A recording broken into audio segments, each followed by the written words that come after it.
Сәлем қыздар, бүгін сіздермен бірге хрустящий баклажан салатын дайындайтын боламыз. Алдымен баклажандарымызды тазартып аламыз.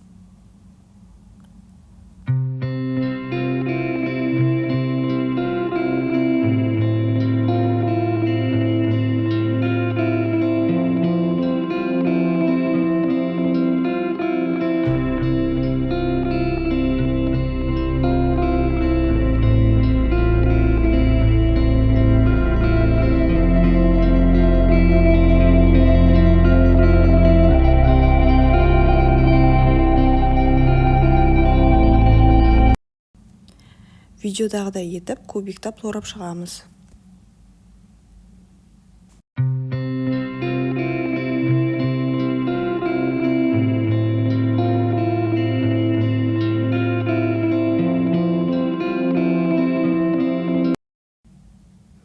Кукурузный крахмалға салып жақсылап араластырамыз.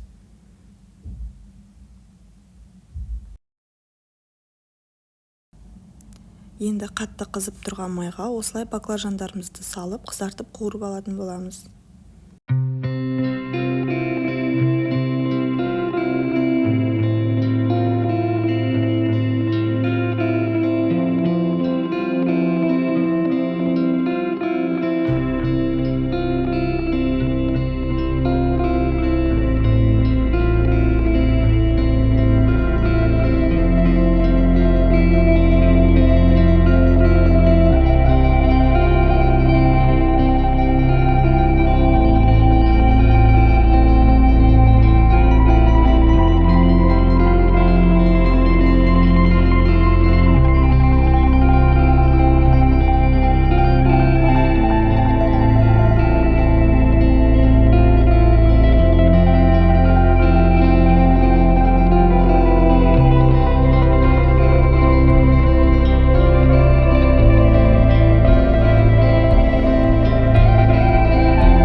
Енді салатымызды жасап бастаймыз.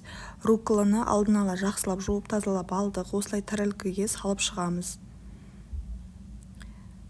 Сіздерде руккола табылмаса, кинза, болмаса петрушка пайдалансаңыздар болады.